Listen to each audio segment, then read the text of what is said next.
맞아요. 소리 질러도 돼요. 하나 6연승. 지는 법을 모르는 팀이 다시 돌아왔습니다. 한때 또 지는 법을 몰랐었죠, 하나가. 아니 또 몰라요.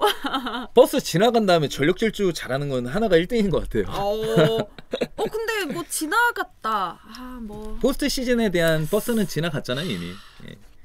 예. 좀 아쉽긴 한데 그래도 하나 팬분들한테 그러니까 좋은 경기력을 보여주는 거는 팬분들이 야구를 보는 유일한 목적이란 말이에요. 그러니까 경기력이 높은 수준이 높은 게임을 본다라는 거는 팬분들이 가장 기대하는 부분 중에 하나일 수도 있고 왜 우리가 학교 다닐 때 만약에 2형제 3형제가 있어요 집안에. 네? 근데 공부를 진짜 못하는 애야.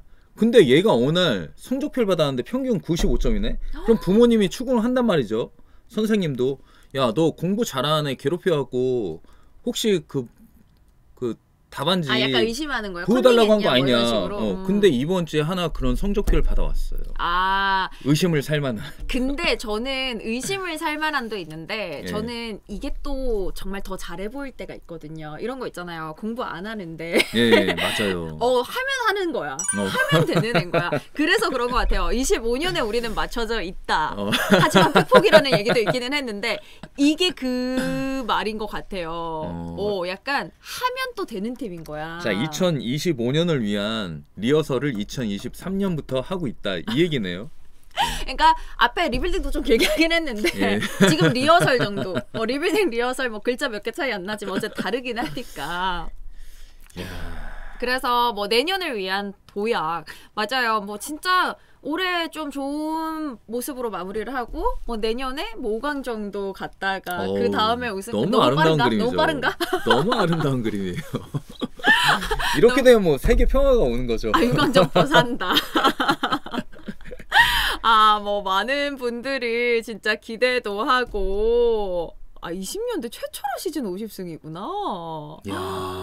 그건 몰랐어요. 하긴 그 승수 얘기는 사실 많았죠. 항상 많았는데 그건 몰랐어요. 144경기 중에 50승에 대한 기쁨을 누릴 수 있는 팀. 참, 하나 멋지십니다 진짜 하나 팬분들. 맞아요. 아니 일단 저희가 지금 성적상으로 한번 말을 해보자면 어쨌거나 키움이랑 삼성이 많이 쳐져 있잖아요. 네. 사실 저는 하나 입장에서 올해 자체의 성적도 5강에 못 갔을 뿐 그래도 도약은 계속해서 있다라고 생각이 드는 것 자체가 저한테도 어쩔 수가 없었어요.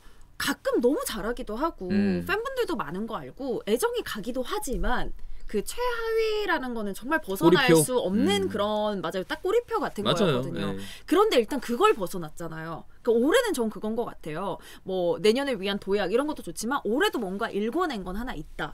라는 생각이 들더라고요. 읽어낸 게 있죠. 단장님하고 감독님이 바뀌었으니까. 제가 봤을 때는 선수보다 코칭 스타일이 관심이 많으신 것 같아요. 아니요. 그러니까 지난 3년 동안의 하나 그리고 2023년에 하나를 비교를 해보자면 분명히 좋아지고 있는 거는 부정할 수 없는 사실이에요. 그렇죠. 그리고 수베로 감독이 팀을 이끌었을 때의 어떤 경기를 풀어가는 방식이라든가 승률 그리고 최현호 감독이 부임한 다음에 변화된 모습 분명히 차이점이 있거든요. 네? 그 가운데서 희망을 볼 수 있는 거고 또 내년 시즌에 대한 더 큰 기대를 가져보게 되는 거죠. 그렇습니다. 정말 오랜만에 투타 하모니 이야기를 해주셨는데 사실 하나 이제 뭐 불펜진만 봤을 때 불펜진 괜찮다 얘기할 때도 있었는데 뭐 타격이 조금 안 됐을 때도 있었고 타선도 나쁘지 않았다 얘기했는데 좀 이제 선발진이 좀 안 좋았을 때도 있었고 뭐 여러 가지 면이 있었는데 진짜 지난주는 투수진에서 선발 불펜 모두가 빛났기 때문에 또 4년 만에 50승 달성했다. 그리고 진짜 뭐 6연승 와 대단하죠. 하나가 더블헤더를 다 가져왔다. 대단하죠. 저 근데 민초사랑님 대단하신 것 같아요. 마이애미에서 틀어주셨대요. 민초사랑님? 그러니까 그래서 저희 800번 가까이 이제 돼가고 있어요. 대박. 최고 아닌가요? 일하러 가셨구나. 네 맞아요. 그래서 미국에서 못 볼 것 같다 얘기하셨는데 학생이 아니셨구나. 하나 특히 내야는 빵빵하게 채워놨습니다. 하나가 내야 뭐 내실을 좀 많이 다진 면이 있었죠. 뭐 시프트도 그렇고 정말 그것도 시행착오를 많이 겪었었잖아요. 맞아요. 네. 거기서 분명히 얻은 게 있을 거라는 생각이 들고 문현빈 선수 맞아요. 문현빈 선수가 진짜 활약을 해줬죠. 예. 뭐 여러 가지 부분에서 하나이글스는 지난주도 기쁘고 또 올해도 좀 더 기쁘게 만들 수 있는 포인트가 있었던 것 같아요, 확실히. 그러니까 하나의 팀에 대한 이야기를 제가 한 가지만 덧붙일게요. 하나는 베테랑 선수들이 굉장히 부담을 갖는 팀이에요. 계속해서 팬분들은 새로운 얼굴들 그리고 리빌딩에 대한 이야기가 끊이질 않기 때문에 항상 베테랑은 부담을 느낄 수밖에 없는 팀이다. 하지만 어린 선수들에게는 기회의 땅이 될 수 있는 게 하나다. 그렇죠. 하지만 그렇죠. 저 경쟁 가운데서 저 서바이벌 가운데서 누가 마지막까지 살아남을 수 있느냐 그 준비가 될 수 있는 그 문현빈이 지금은 올해 가장 유력한데 네. 신인 가운데 1군 엔트리에서 한 번도 낙오하지 않았던 문현빈의 성장이 있었고 올 시즌 초반에 김인환도 굉장히 좋은 활약을 보여줬고 이진영도 아주 잦은 아니지만 그래도 뜨문뜨문 결정적인 안타라든가 홈런이라든가 타점을 생산해냈고 자 이런 식으로 새로운 얼굴들의 발굴이 그리고 저 선수들이 팀의 중심이 되기까지 얼마나 충분한 기회를 주고 어떠한 선수를 포커스 주인공으로 선택을 하느냐 최원호 감독도 그렇고 구단도 그렇고 여기에 하나의 미래가 달려있지 않을까. 그러니까 결국 사람을 보는 눈이 있어야 되는데 하나의 중심이 될 수 있는 선수를 누구를 지명하느냐 이거는 최원호 감독의 선택권인 것 같아요. 아 이제는 또 감독이 만들어갈 이런 하나가 보인다 예. 인 것 같은데 저는 그 기회 이야기를 많이 하셨잖아요. 저는 예. 그 기회에서 이제는 자기가 잡아야 한다. 기회는 받았고 이제는 자기가 선수들이 본인이 잡아야 한다도 있고 저는 또 하나 더 생각이 든 게 하나를 보면서 올해가 의미가 있었던 게 그 최하의 탈출도 있다고 했잖아요. 예. 그 의미에서 저는 사실 하나 선수들이 기회를 받을지언정 이기는 법을 알아가진 않았던 것 같거든요. 저는 그게 사실 개인적으로 좀 안타깝기는 했었어요. 저는 김희재 아나운서가 이런 날카롭고 예리한 지적을 할 줄 진짜 단 1%도 기대를 안 했거든요. 왜 그러세요? 저도 현장 얼마나 많이 다녔는데. 야구인 같아요. 이렇게 보니까. 근데 저 진짜 그 생각을 많이 했어요. 너무 어린 선수들이 기회를 받는 건 좋은데 와. 뭐 맨날 뭐 팀이 솔직히 이기는 것보단 지는 경기가 많았잖아요. 많았죠. 그리고 포스트 시즌 내 친구들 갈 때 나도 가보고 싶은데라는 생각도 정말 많이 했을 거고. 그럴 수 있겠죠. 근데 올해는 달라요. 이렇게 네. 연승도 해볼 줄 알고 지고 있어도 이길 것 같다는 생각도 가끔 하고 또 이제는 가끔 아니고요. 주로 하고 자주 하고 그리고 이제는 포스트 시즌에 대한 희망까지도 가져갈 수 있다는 게 저는 이제 그 기회에서 선택받은 선수들이 정말 이만큼이 클 것 같거든요. 그 성장이라는 게. 아주 좋은 말씀을 해주셨는데 예전에 5년 연속 한국 시리즈에 진출했던 두산은 코칭 스텝이 필요 없다라는 말들도 있었어요. 왜냐하면 모든 선수들이 각 상황에 맞는 플레이를 자신이 스스로 준비를 하고 거기에 맞는 대처를 하고 플레이를 해낼 줄 알았으니까요. 지금 말씀하신 것처럼 하나 선수들이 올해 8연승 또 이번 주 6승 1패를 하면서 이런 상황에서 내가 어떤 볼을 던지니까 타자를 잡았네. 자 이런 상황에서 이 카운트에서 내가 어떤 노림수를 가지고 어떤 구종을 쳤기 때문에 좋은 타구가 나왔네. 타점이 됐네. 홈런이 됐네. 이런 식으로 계속해서 자신만의 경험치가 쌓이게 되는 거죠. 그러니까 스스로 익히게 되네요. 근데 진짜로. 근데 중요한 거는 그런 경험치를 쌓는 선수들이 다 비슷한 연령대 그리고 팀의 중심이 될 수 있는 선수들로 구성이 돼야 된다라는 거예요. 그렇죠. 그런 게 두산이 굉장히 좋았고. 진짜 뭐 선순환적인 면도 진짜 있는 것 같고 스스로 배우는 것도 있고 또 가르쳐주는 것도 있을 거잖아요. 진짜 코칭 스텝 왜 필요 없다고 했는지 알 것 같기도 맞아요. 하네요. 그리고 거기서 또 나타나는 그 경쟁 때문에 그 경쟁에서 또 살아남기 위해선 사실 성적이 말해주는 거잖아요. 그때는, 어쩔 수 없죠. 프로의 세계는. 그러니까요.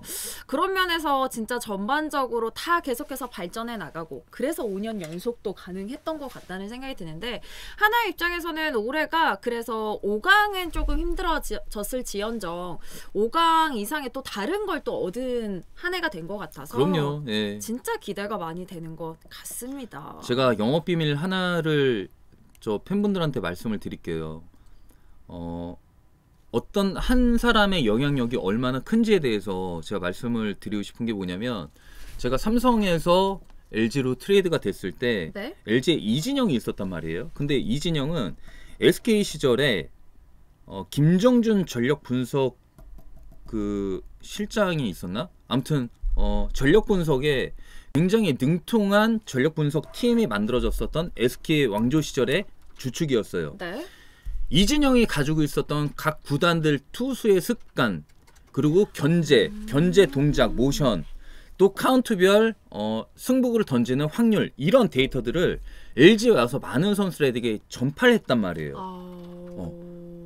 이러한 부분들이 저는 자 하나의 최은성이 갔죠. 네. 또 노시안이 홈런 타자로 중심을 딱 잡아줬어요. 올 시즌. 그러면 이제 앞으로 계속해서 성장을 해야 될 젊은 선수들에게 자신이 가지고 있는 영업 비밀이라든가 상대 투수와의 싸움, 수싸움, 이러한 것들 9개 구단 투수들에 대한 습관, 이런 것들을 최은성도 분명히 가지고 있을 거예요. 그렇죠. 예. 그러한 것들을 젊은 선수들에게 하나하나씩 풀어주다 보면 분명히 더 빠른 시간에 선수들은 좋은 결과를 낼 수 있는. 그러니까 전쟁에서도 스나이퍼의 역할이 중요한 게 뭐냐면, 자, 한 발을 쏴갖고 상대 그 적군을 한 명을 죽일 수 있잖아요. 네? 그만큼의 능력치를 가지고 있는데 분명히 하나도 팀의 중심이 되는 선수들로 하여금 파급력이 생기는 그러한 시즌, 그러한 연도가 분명히 올 거다. 그러면 진짜 올해 얘기 많이 듣고 내년에 진짜 더 큰 거 많이 노릴 수 있을 것 같고, 충분히. 그래서 댓글 어떤 분이 셨는지 기억이 안 나는데, 그래서 FA는 S급 선수 한 명 데리고 오는 게 더 이득이라고. 그럴 수 있어요. 네. 그리고 팀 따라 다르겠죠. 지금 NC는 뭐 다들 S급 선수긴 하지만 제가 느끼기에는 여럿을 또 데리고 왔기 때문에 뭐 쉽게 말하면은 사실 양의지 선수 한 명 내주고 3명을 사온 거일 수 있잖아요. 비슷하게 가격만 따지자면. 그럼요. 예. 그런 의미에서 NC는 지금 상승세를 타고 있는데, 또 반대로 하나이글스에서는 지금 그런 거 경험을 전수해줄 최은성 선수가 필요했고, 네. 또 노시환 선수는 스스로 정말 성장을 해가고 있는 것 같고, 대단한 거죠. 진짜 이런 부분에서 팬분들의 차이, 뭐 팀들의 차이, 뭐 진짜 많은 차이들이 느껴지네요. 자, 팬분들이 왜 박용택이라든가 이대호 같은 레전드급의 선수들이 현장으로 들어와주면 타자들의 성장 속도가 굉장히 빨라질 것 같은데 왜 현장에 안 들어오죠? 이유가 있어요. KBO 코치들의 연봉이 지금 거의 한 10년 동안 똑같아요. 4,500인가? 맞아, 최저 시작이 5천 내외라고. 4,500에 뭐 판공비라고 해가지고 현금 50만 원을 주는데 5천이에요. 자, 박용택이라든가 이대호가 그 돈을 받고 현장에 들어오겠냐 이거죠. 하지만 자, 이정범 코치가 코치 생활을 시작할 때 약간 좀 특수한 그런 상황이었는데, 그런 관례를 깨고 연봉을 시작인데 8천인가 줬던 적이 있어요. 근데 그런 것들을 줄 때는 또 형평성의 문제를 거론한단 말이에요. 구단 입장에서는. 그렇죠. 아무리 슈퍼스타급의 선수 출신이라고 해도. 그래서 진짜 유능하고 능력 있는 코치들을 영입을 하려면 일단 가지고 있는 고정관념부터 깨야 되고. 그렇죠. 예. 아니, 시장성이라는 게 자율적으로 돌아가야지. 저는 또 하나 좀 이 얘기를 해도 되나? 코치 연봉 얘기하셨으니까 나은 것 같아요. 신인 선수들에 대한 계약금이 어느 순간부터 보편화됐어요. 보편화가 뭐죠? 저는 최고도 찍었고. 그러니까 S급, A급, B+급으로 이렇게 분류를 하자면, 네? S급의 마지노선이 딱 정해져 있고 A급의 마지노선이 딱 정해진 것처럼, 자, A급은 3억, S급은 5억에서 7억. 근데 제가 지명을 받을 때만 해도 굉장히 계약금의 편차가 심했단 말이에요. 지금보다 더요? 그러니까 네. 높아는 졌을지언정 지금은 그래도 급을 나눠서 비슷한 범위 내에서 준다는 그렇죠. 거죠. 네. 저는 이런 것도 저 혼자 이런 생각을 해보죠. 상상을 해보죠. 야, 10개 구단 단장들이 자, 신인 선수들에 대한 계약금, 신인들은 어떤 활약을 펼쳐질지 어떤 성적을 낼지 모르는 얌체공이에요. 어디를 튈지 모른단 말이에요. 그러니까 위험 부담이 큰 신인 선수들한테 큰 계약금, 많은 계약금을 주지 말자. 이런 합의가 이루어진 건 아닌가 하는 제 생각이 있죠. 근데 이건 좀 어려운 것 같아요. 왜냐면 어려운 어쨌든 문제예요. 말씀 그대로 증명되지 않았으니까요. 어쨌거나 이 고등학교 때까지는 아마추어니까. 맞아요. 네. 사실 이거는 어려운 부분이 있는데 저는 이제 코칭 스텝은 저는 잘 모르겠지만 이 코치는 또 들어봤을 때 그분들은 또 증명된 바가 있으니까 사실은 예. 조금은 달라져도 현장의 분위기도 좀 달라질 수 있지 않을까 싶기도 하네요. 그럼요. 박용택이나 이대호가 최강야구에서 받는 출연료만 해도 몇 번만 나가도 1년 연봉을 버는데 현장에 나가겠어요? 현장에 안 나가지. 그리고 또 현장에 가면은 아무리 내가 슈퍼스타 출신이라고 해도 감독들의 눈치 봐야죠. 내압을 맞아요. 못 한다니까요. 만약에 박용택이 가지고 있는 타격 메커니즘, 고유의 메커니즘이 있어. 이렇게 가르치고 싶은데 그걸 싫어하는 감독이 있어. 박코치 그럼 이런 식으로 좀 가르쳐주지. 그럼 그 말 안 들 거냐고. 그래서 다 감독으로 가려고 하죠. 네, 맞아요. 정답. 빙고. 이건 나도 너무 내부 얘기인가? 야, 그 욕심이 야망이 있지 누구나. 근데 저는 야망도 이해되는데 이런 부분도 이해가 돼요. 네. 사실 너무 선수로서의 탑급을 찍었던 사람들이 쉽지 않죠. 누구 네. 얘기를 그렇게까지 많이 들으면서 심지어 몸도 힘들잖아요. 그럼요. 코치가 제일 힘들다고 저는 힘들죠. 들었는데 뭐 여러 가지 부분이 있는 것 같아요. 맞아요. 아니 하나 얘기를 오래 한다기보다 지금 야구 얘기를 너무 오래 해서 저도 생각했어요. 저 오늘 집에 갈 수 있나요? 야 커피숍인 줄 알았네 지금. 방송이라는 걸 잠깐 잊었어요. 맞아요. 아니 저희 진짜 하나 칭찬, NC 칭찬 여러분 정리 한번 해볼게요. NC 네. 칭찬했고요. 하나 칭찬하면서 하나의 미래까지 얘기를 했고요. 그러다 보니까 프로야구의 미래까지 갔어요. 오늘 리뷰 2시간 무리해. 알지? 그래도 근데 1000분 가까이 들어오셨어요. 그래요? 자 와. 여기서 일단 하나는 마무리.